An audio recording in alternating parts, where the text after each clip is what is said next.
Stone County Extension saves the world. We're at it again. Stone County Extension saves the world. We attempted last week, and we just weren't feeling it. We've tried to record some already today, and I've been messing up. Shame. If you didn't know, sometimes we mess up. A lot. But I've got a crick in my neck every time I move. It hurts, It doesn't hurts, it? yeah. So I'm just going to try to sit real still. Did you get that from sledding or? No, I think I got it from sleeping.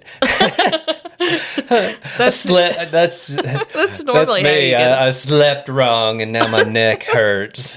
You know, you're getting older. Yeah, I'm almost a man. I'll be 40. Next year? Yeah, 2027. Yeah. Yep. Getting close. It is getting close. Yeah, it's a shame. I wanted to talk about groundhogs, and only a little bit of it made a little real, but Yeah. I want to eat one. So that was one of the reasons why I want to talk I'm about sure they groundhogs. would be good. I mean, I'm not too adventurous, so you'd have to be like, we made it. We caught a groundhog and we're going to cook it, and then I would try it. But Allegedly, it tastes like pork, kind of. Allegedly. I've not tried it. I'm hoping that someone will bring me one, preferably skinned and beheaded. That's the part I don't really want to do.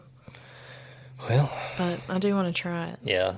And then sorry, I'm not dressed the best because it's hot. It's hot and you've been out in the community garden. Yeah, I'm getting ready for my class tomorrow. I think I'm ready. What all are you talking about tomorrow? Well, I said I thought I'm ready. Now I can't remember. No, That's true. I think we'll do seed starting. That's just a fun activity. Master Gardener's got a lot of seed trays donated to us, and so they're like, we gotta use them. So we'll probably I like to show people, how you can maybe, if you bought in bulk, bought peat moss, perlite, you can pretty easily add a little bit of, fertilizer and lime to your mix and make you a good seed starting mix. So I'll probably show that off and, how to mix your own seed starting mix. And then we'll start some cool season seeds, broccoli, cabbage. I think we've got seeds left over. And then go through, show them how my low tunnel that I built and talk about that, how to extend your growing season at home. And then it is a community garden kind of interest meeting. I'm hoping a few people will say, yeah, we'd like to have a raised bed or something.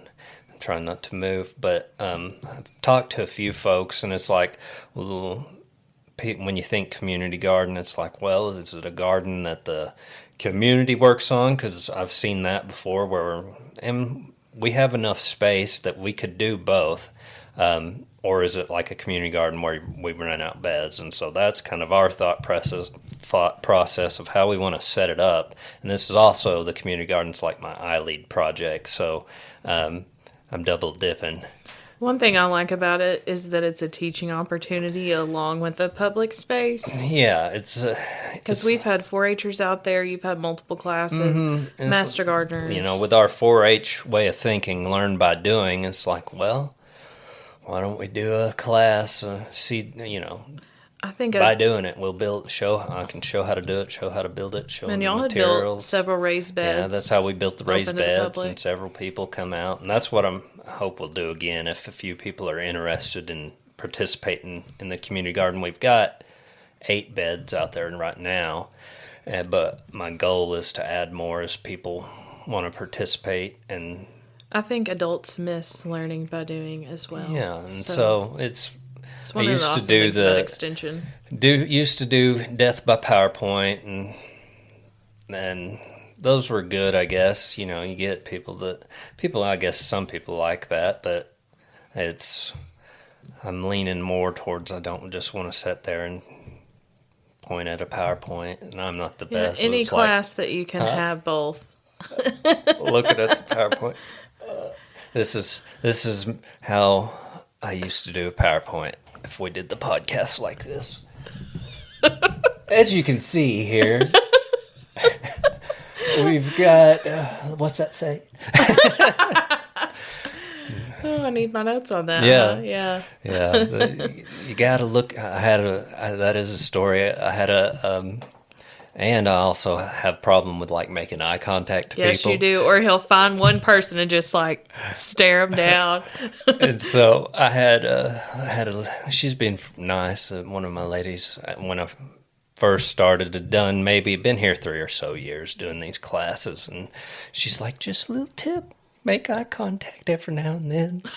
But yeah, so look at the camera, make eye contact. Look at Don't you. look at it like that.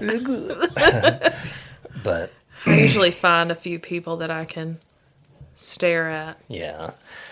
So, and it being kind of the informal kind of learn by doing type deal, I think be real easy to show how to pull a soil test, and I'll have copies of soil tests, show people how to read one, and probably take my fertilizers out there, talk about how to interpret soil tests, how to use the numbers on a bag of fertilizer. I don't know if we've ever talked about that. If you read a bag of fertilizer, you can always see there's like 3 numbers on there, like something, something, dash, something, something, dash, something, something. Like 19, 19, 19 would be 19% nitrogen, phosphorus, potassium. So You mean they make other fertilizers? That's what those 3 numbers stand for, is the N, P, and K. And so In that order? In that order. Show you, and it's a percentage. Some people you see like 5, 5, 5, or 5, 0, 0. So a 5, 0, 0 is 5% nitrogen, no phosphorus, no potassium. A 0, 0, 12 would be 12% phosphorus or potassium. K. I wonder who thought that one up. Yeah. Why's Did K you? potassium? Were you good at chemistry? I started out college as a chemistry major, if y'all are all wondering. I was good in high school, and then I realized that that's not for me forever. So Yeah. but I enjoyed it. I was like, I just got to get through it. I was like, I'll never use man. chemistry. And look at you now. Yeah. Use it every day. But there's still a lot to understand. But talking a little bit about Chemistry's that, cool, though. using fertilizers and maybe some regenerative agriculture. Talk about that a little bit. No-till or Sounds like a good class. hopefully we'll see. It's going to be a nice day outside. Everybody's Yeah. anxious to get to planting, so I think it's great timing. Yeah, You know, I might nice talk day. about that a little bit. I've seen the one of the trucks that delivers all the transplants to places. I seen that truck going through town, and I was like, Oh, some of y'all are doomed. yeah, because we February, and we got to make it those little warm season tomatoes that they'll have out on the shelves. But even if you want to wait to plant, you kind of have to buy them early sometimes. Yeah. So maybe you talk about keeping them going Yeah, if you're already purchasing those transplants. yeah, but that's what I'm looking for in the class, or like that'd be hope good. something like that. I hope it goes good. Hope there's people there. I think Yeah. you'll have a good crowd. I think so. What you got going on? What you been doing? I've got Serve Safe in a couple weeks and youth leadership. So last time I taught dining etiquette, we had it at the Folk Center, but with some timing, I couldn't make that happen because they're closed for the season. And so I thought I'll try it myself. And so they did all the place settings and everything here, and I had to meet spaghetti, which is difficult, but we learned, how to properly eat spaghetti. Yeah, they had a So- seat in my careers class and at Arkansas Tech. We had to attend like a deal like that, and they had us eat ribs. So I guess that's a good deal. See, It's a good dinner, though, some ribs. yeah, So I want you to tell a story. It was Justin's birthday yesterday, so in honor of that, yeah. Justin used to own a gorilla suit. And Yeah. so if you lived in Mountain View, there's a chance you Yeah. might have seen it. I've seen a gorilla. We talked about it all the time. How funny it would be as if we got a gorilla suit and then we could pretend to be like Bigfoot and stuff. Well, Justin, he finally bought one, and so, one time we all went over to There's a few times, I'll tell I them. was going to say, I can think of at least two One time- instances. Justin was with us, and we got up at Brad and Dad's, and we'd sit there and we'd wait for cars to be coming through Timbo, and then we'd run across the road there, like the store and stuff, and run behind the store. In the gorilla suit? In the gorilla suit. One of us would be there and run across, and I think I did it and Justin did it. And one time I was doing it, and I like ran across the road, and the car like pulled in and was like chasing after me. And luckily it's Brady. I was so scared. He knew it was y'all. Yeah. But then You thought they were going to run over Bigfoot or whatever you were. but then I think Justin let me borrow it, and it was I was there for the Walmart incident. Yeah, so I think it's weird how your memory works, because I can both see it happening and also think that I was in the suit. Yeah, I can't. So I know I you can't- were in the suit on the Walmart one, but Okay. the Pizza Hut, I'm not sure. So it seems like maybe the Pizza Hut one was somebody else, but it was the funniest one. So what we did is we dressed in the gorilla suit, and we like tied a rope around my neck or something, Yeah, and to Ryan like lead led you. me through Walmart, and we bought like a thing of bananas, and then went. I think I jumped on somebody's car. Yeah, well, I think it was Cody got in it, and we're like, go through Pizza Hut, I dare you. Okay, so Pizza Hut has a door at the same spot on both sides, so you can just run right through. And so I think I was videoing. That's how I remember it so good. Like we jump out on the one side, open the door. I opened the door for him, and he like runs through, and like there was a girl like standing there, and like as soon as he got in and like kind of ran through, and he's like, like there was one of the waitresses was like, ah! And he popped out the other side, and we were in the car, and like we were gone. I remember the scream. Yeah. Oh man, that was funny. I'd forgotten about it till you brought it up that we even did that. Yeah, we were talking about it last night, and Man, did we? I remember skateboards may have been involved in it. Cause yeah, I forgot about that. Me and Someone Brandon wrote got it. into skateboarding there Yeah. for a little bit. It didn't work out too good for Brandon. You can imagine, like, we grew up in Oney, Arkansas. How many places are there concrete to skateboard? And we couldn't do any tricks or anything, but what we'd do is we'd ride down the hills, And this was before it was asphalt, and they chip and sealed it, and I wouldn't attempt it after they chip and sealed. I thought you meant. No, like it used to be like a lot smoother. Yes, yes, and, I know. My windshield knows. And so, yeah, I used to have a picture, and it was like me and Brandon skateboarding down this hill, and a truck in the back, and it was like, do not attempt this at home. This was performed on a closed street, and it wasn't. Yeah, we were skateboarding down the highway in Oney, and it's very steep where they went down. And we did that for a while. Didn't he clock y'all at it was 50 mile an hour, wasn't it? The incident was, I think. I thought it was more than that. It was at least.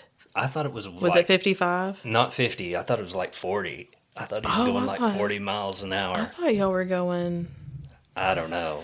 Well, Brandon. Were you there for that when he crashed? No, we just started dating a couple weeks after that. But I've seen the pictures of it, and like right before it happened. But he still has scars. Yeah. So Yeah, he was a brave man. So we had done that, skateboarded and done it, and fell and busted a few times. But you get to going down those hills, and if you don't tighten up your trucks good enough, that thing gets a wobble. And if you're going 22 mile an hour down a hill, that's faster than you can run. So you're going to hit the ground. Well, we'd done it, and we'd gotten pretty good to where we were working our way up Buddy Long Hill. There by not Church Buddy Long House Hill. Church House Hill. And there in Oney, coming out down to Bethany Baptist. If you ever go through Oni, just imagine. I know several crash stories, and one with the bicycle anyway. But we were doing it one evening, and there's a few of us there. And so Justin, he was like in his little red truck, he was taking us up to the top, and then we'd skateboard down to the bottom. And we were making it about what I'd call like a little more than halfway, and able to make it all the way to the bottom.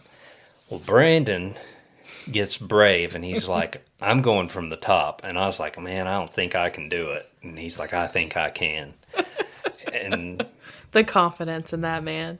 And so I'll tell you from my perspective, I'm sitting down there at the bottom, and we'd sent Justin, take him to the top, and then Justin was going to follow him down, see how fast he's going.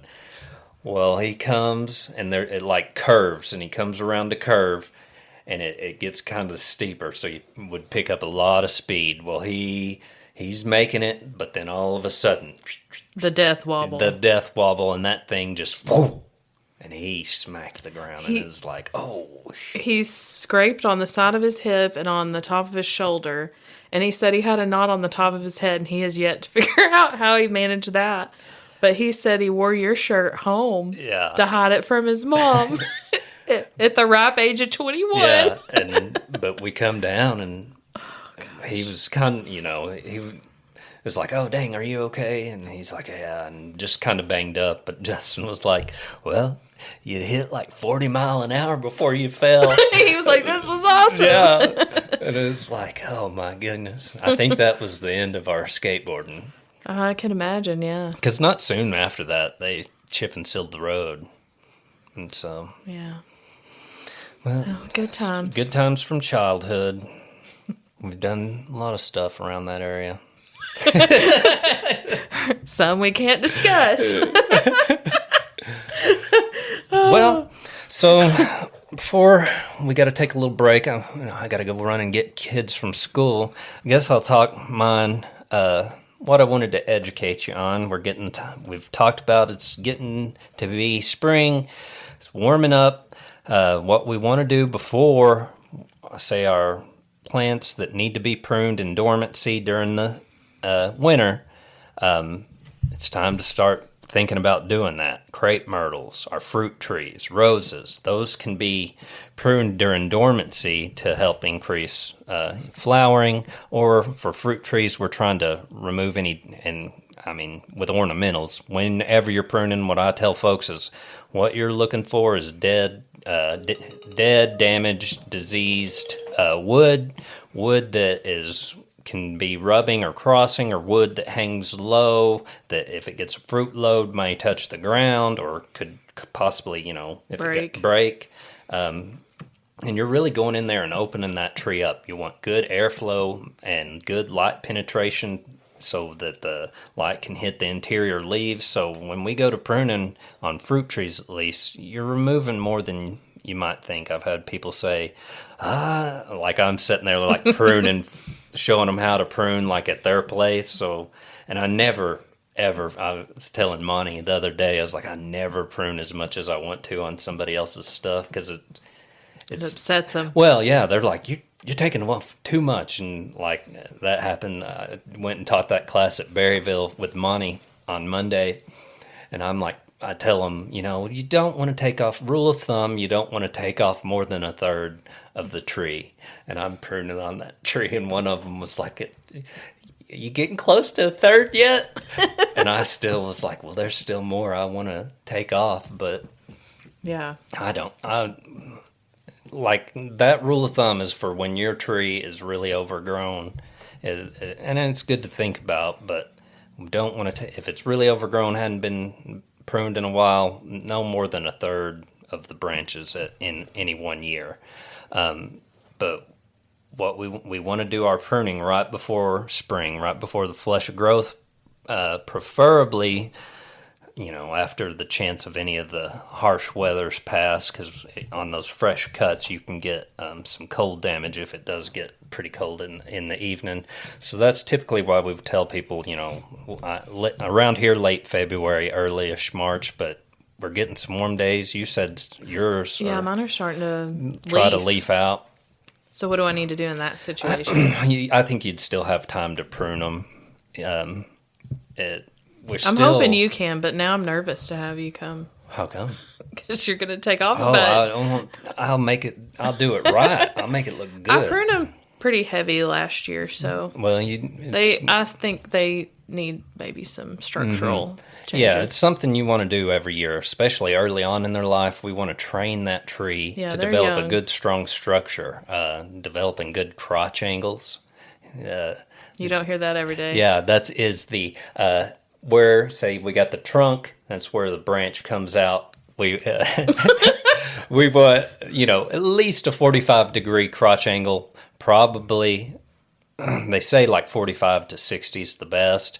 I tell folks, if it's getting out there so around if it's past a 90, that, there could be a break more likely. Well, you think about a 60 to 45-degree crotch angle or angle.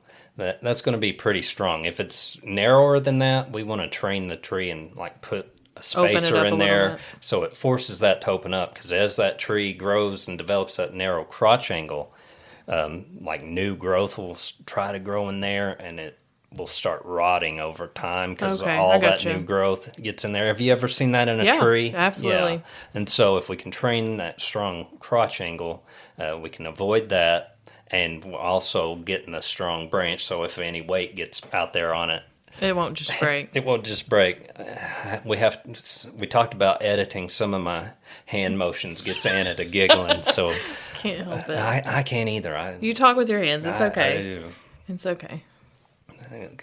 Be like Ricky Bobby, I guess, is what I need to do.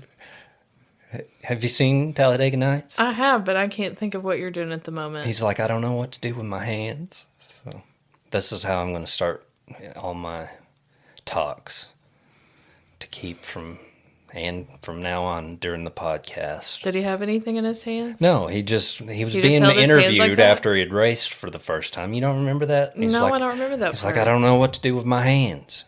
And he has them up here. I was thinking about when he stabbed his leg. He's just like, I don't know what to do with my hands. So instead of me doing all my karate motions, I'm just going to do this. Just hold like that and I was creep everybody out who doesn't know what you're talking about. I was trying to make a joke, and I don't know. We'll see how it goes. But, so it's the time of year to prune. Typically how we want to think about it is if it, I always have to look up which, certain things when to prune them, especially like your ornamentals, because it really depends on when they flower. So if they flower in the spring, that typically means that it's on last year's growth.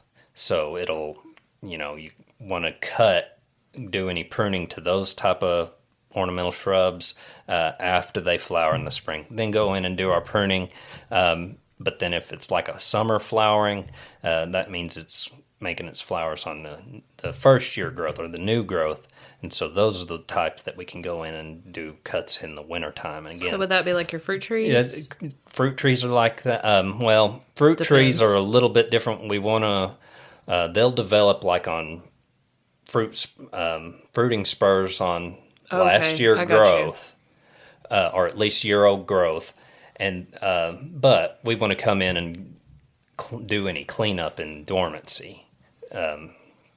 The reason we want to kind of switch that in ornamentals is because if you come in the winter and you're making cuts, you're cutting off your blooms if you're doing a heavy pruning. But like on fruit trees, you can see you can see where there's blooms. And I tell people that you worry about cutting off all your fruit. Well, look, this is a fruiting spur. This is where your blossoms will be. You're likely going to have to thin. What we want is it to fruit about every 4 to 6 inches, about a hand width apart is where we want fruit to develop.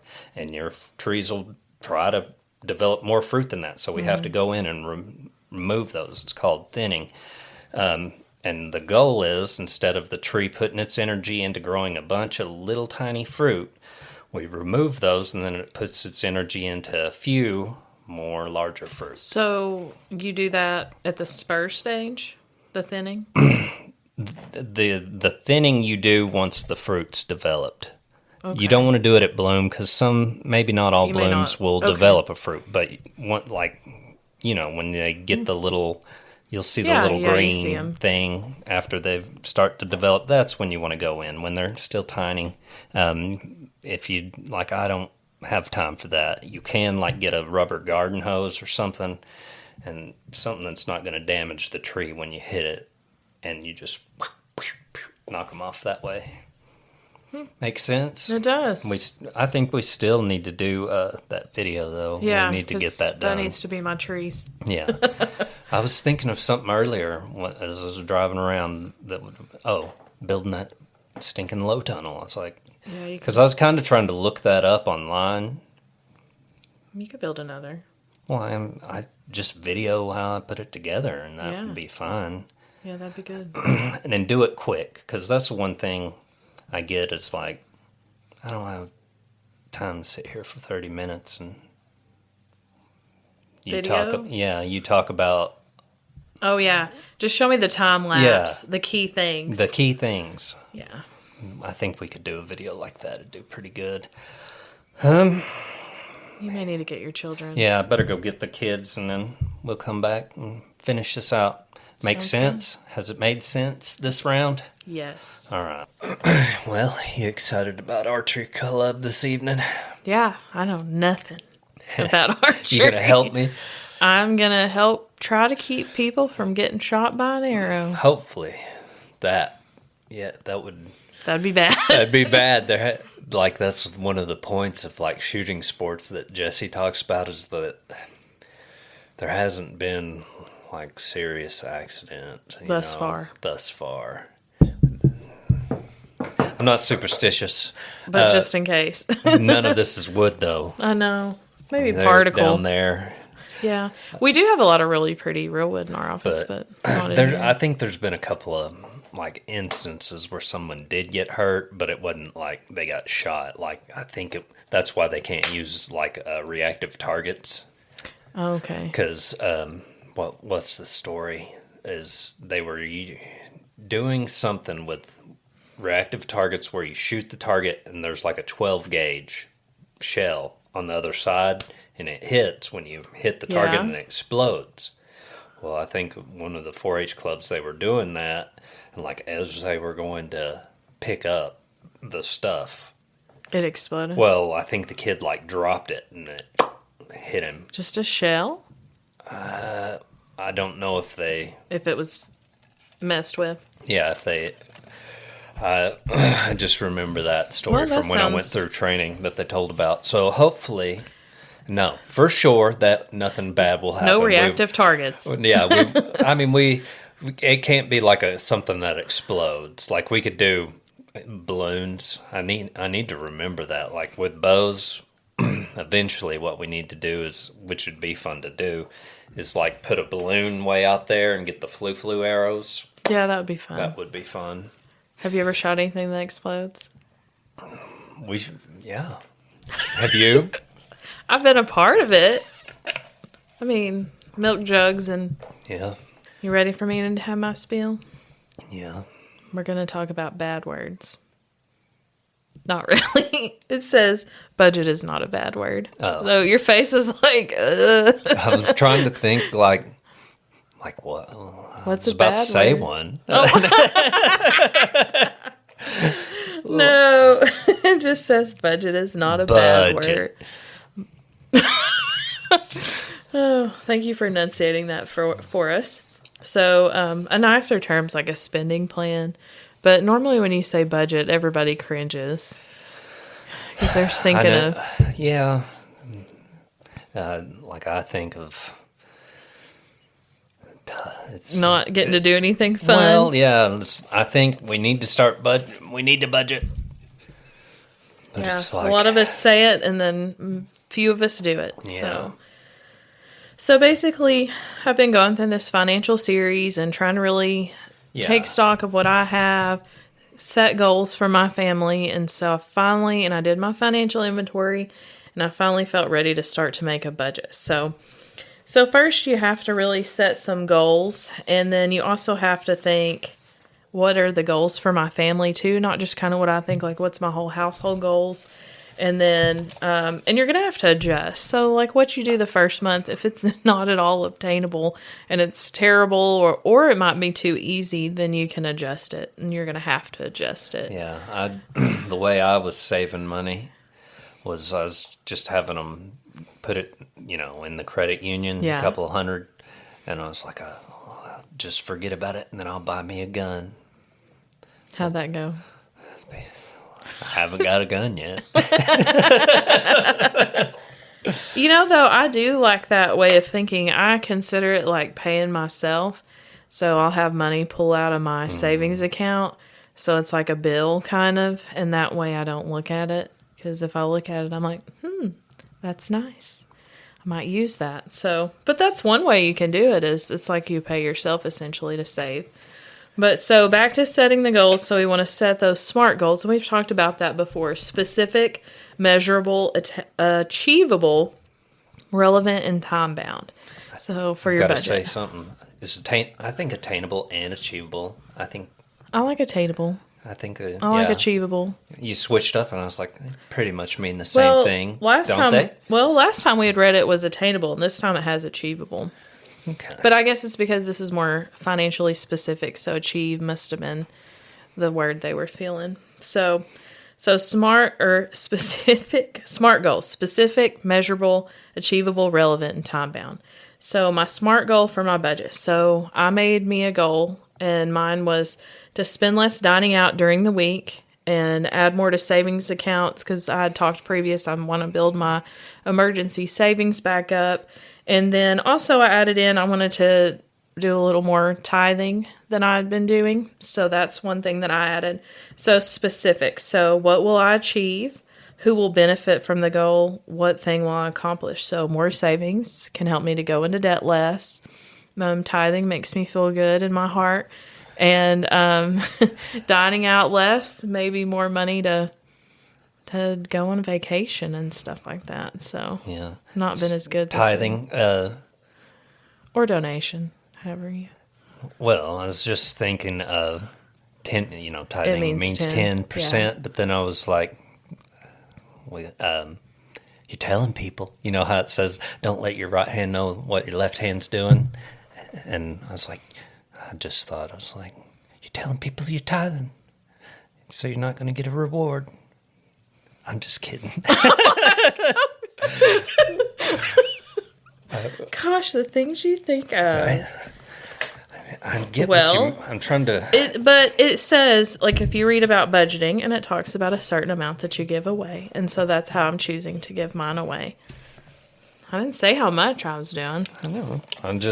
I know what it means. It means 10%. I was trying to tell a joke, and it flopped. Well, because I felt chastised. Yeah, I know. That's why I was like, it flopped. I was like, oh, this isn't going to go over. Like I took it personal. Yeah. Yeah, I guess when you take a joke personal, it's kind of hard. But I can, the flop of the joke's making me laugh more than the joke. Trying to turn this around. I was trying to say something funny, and it just flopped. And well, the flop made me laugh. Yeah. So specific. So I think I might have been too specific. So measurable. So how much? So that's your dollar amount and how often. So you're getting, an actual number value, and I have that here for me. So I wanted to have it measurable. And that's kind of the thing in the budget. If you don't give a real number, I'm just going to do this, but you need that number amount to follow. Definitely thinking how I think and how I do things, put a number, because otherwise, how do you measure it? Yeah, how do you quantify? And what you're going to end up doing is probably not going to follow just disappear. Yeah, and that's a good point. I had a note in here to talk about phantom money. So the example was if you spend 50 cents a day for a soda, how much does that typically add up to in a year? Well, like first thought is where you still finding 50-cent sodies. Yeah, that's true. Yeah, well, that was $1.19.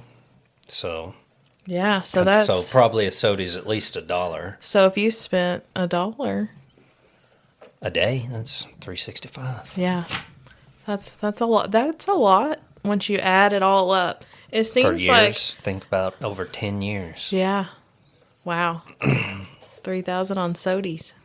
Yeah. So it's wild to think of, and that's phantom money because we think, oh, it's just $1.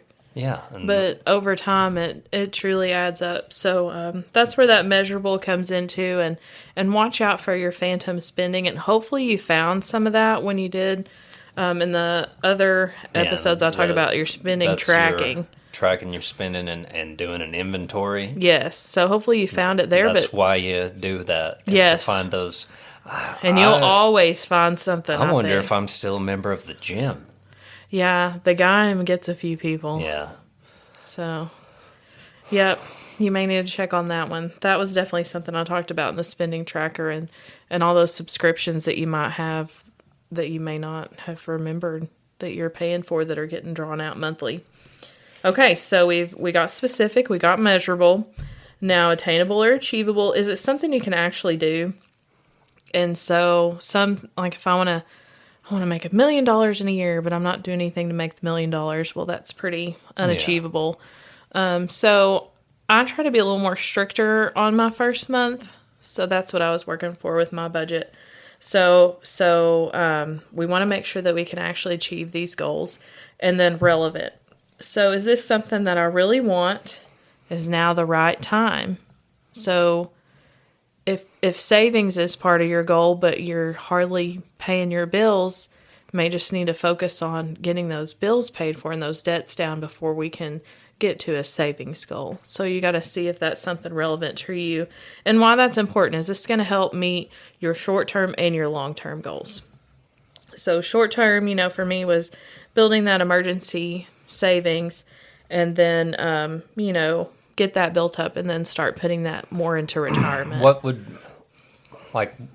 would people like for emergency savings? What does research recommend? Typically, they want you to build up to 1,000 as like your first goal. Mm-hmm. And so for some, that's a lot harder than it sounds. So I would say if you have real limited, getting to $100, mm-hmm. and then try to build up to that 1,000, and then after that, it's 3 months of expenses and then 6 months of expenses, and that's pretty much, and that's just dedicated to emergency savings. That's not a separate savings account for other things. That's purely all four tires mess up, and that way that prevents you from using your credit card and having those very high interest rates. I tell you, I had a flat when I had to go to the 4-H center. No. Yeah, got over there and for that facilitator training, and I drove my truck, but I stop in there. That was a risk. Yeah, that was a risk. But it had good tires on it. I pulled into an ATM to get some cash out, and then went over to the 4-H center, and there's still snow on the ground. That was the sketchiest part, is once I got on that road there, Ferndale. Yeah. There was still ice in the road, and pull into the parking lot, and thought I noticed, how it is when there's a flat, mm-hmm. but then I was like, well, maybe I can't say I actually do. It has to be really bad before I've done this. I didn't hear it, you can usually feel it and hear it, when you're but I didn't feel that, tire. But when I pulled in, it felt like I had a flat, but it seems like I was maybe that I just slipped on the ice, and then I was kind of late. It started at 10, and I'm getting in there at 9:59, so I got to run it. I got to run in, but I get in there, and everybody's just kind of chilling, so I wasn't late. But as long as you're not the last one, yeah, I wasn't the last one. But then I just forgot about it, and then that evening, Samantha Horn was she walked out, and then she come back and pointed at me, and she's like, "Is that your black truck? You got a bad flat." And I was like, "Oh, dang, what am I going to do?" Because I don't have a spare. I'd left the spare at home because It's got a flat on it. Well, it wouldn't have done you much good anyway. Yeah, so, but anyways, it was one of these screws from the roof Oh, yeah. was in there, and luckily, Taylor Knox, he had, well, He had the the setup. 4-H center had a air tank, and then he had like a plug for Plug me. cap. So it worked. Well, good. Save the day. Save the day. Otherwise, I was like, okay, I'm about to have to spend, Ooh. a couple $100 to get a new tire, and I'm going to have to run around, have people drive me around to do this. Well, I'm glad they were able to get it fixed. So, yeah, emergency savings for things like tires and all kinds of stuff that pops up. So, so relevant. We talked about that. Is that something you can do now? And then time bound. So, how long are you going to follow this? Or how long is it going to take to meet your goal? So, I set me a goal. I don't like super long-term goals always because you just kind of get lost and forget about them. So, I like something, a month, 3 months, 6 months, a year. I really like having all of those. So, I can be like, yay! So, I can celebrate sooner and maintain that momentum. Yeah, I had that goal. I was going to try to save $1,000 a year. In 10 years, I'd go spend it. You'd spend it all at once. Treat myself. That Treat was yourself. Yes, I've seen You've that. seen that? Yeah, they have a new commercial with that too. Yeah, but that's what I was going to do. Yep. So I went through and consumer.gov had a nice little make a budget sheet. And so I edited that to work out for me. So I had like my monthly income, and then I'd already tracked all my spending and expenses. So I try to set limits for me on groceries and dining out and all those variables. And so that's what I worked through each of those. And, for you, you just have to sit down, and it's so individualized. Like a budget just really varies on the person, but just sit down and say, I'm going to spend this much. And I like to focus on a week and then a month. So I break it down weekly. Some people may need to break it down daily. So it's up to you. But set those amounts and see how you do that first month. Keep up with it. Try to follow it. And then you adjust it for your next month until you find something that works for you. And sometimes I try to not always treat myself. And sometimes you got to make things a little uncomfortable. And when you make it through that week, that's a win. And so make that budget for your household and kind of get yourself headed towards those goals that you want to meet. Yeah, I mean, budgeting, we talk about it all across ag. Farmers definitely need to, if you're not budgeting as a farmer, what are you doing? Yeah. That would be the first thing you need to do is figure out how much you're spending, and definitely, Yeah, and farming, that spending, you might just buy that one thing once a year. Yeah. Or spend it, or you might get that income once a year. And so it's really important to keep a there's log. some things we can do, do we want to spend money on feed in the winter? Or what if we spent $1,000 on fertilizer? Probably that fertilizer would get you a lot further than $1,000 in feed. Just thinking, how much your grass extra yield there is. Yeah, being strategic. So building your you're resources. Listening, thinking about budgeting goes across everything. Yeah, all your businesses and all your household. So how long did your crick in the neck last? Badly for about 5 days, but it is not 100% gone. But I had a really hard time sleeping for 4 nights at least. I found that heat, like a rice bag heated up, was good. And I had to resort to pain meds so I could sleep. I may have, just feels like... You think I could just karate chop it and it'd be better? I don't know. It'd probably kill me. I'd be like, yeah, I think so. And then... ER. There's your $1,000. Sorry, kids. Archery club's canceled again. Oh, gosh. Oh man, this will be the third or 4th because of factors beyond our control. Yeah. Oh man, it's a beautiful evening in the Ozarks, so it should be nice. Nice to go shoot Seen some bows. smoke earlier. I thought. You felt like burning something. Well, You're like 2 years in a row having to have the fire department come out. Yeah. Oh, Tyler. Well, whoops, sorry.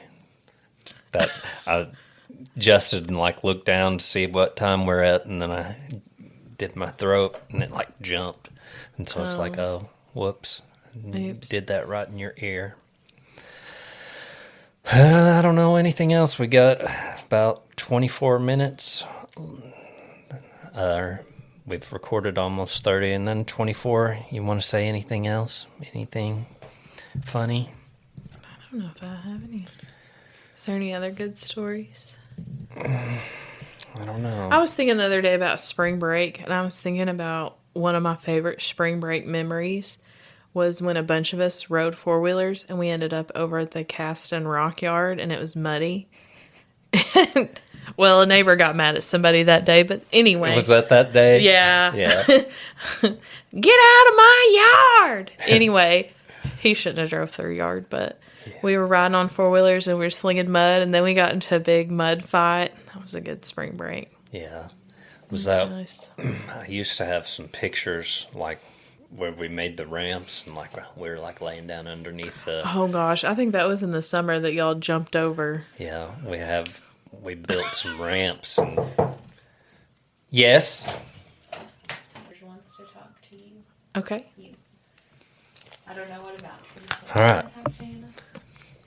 That's All it. right, that's it.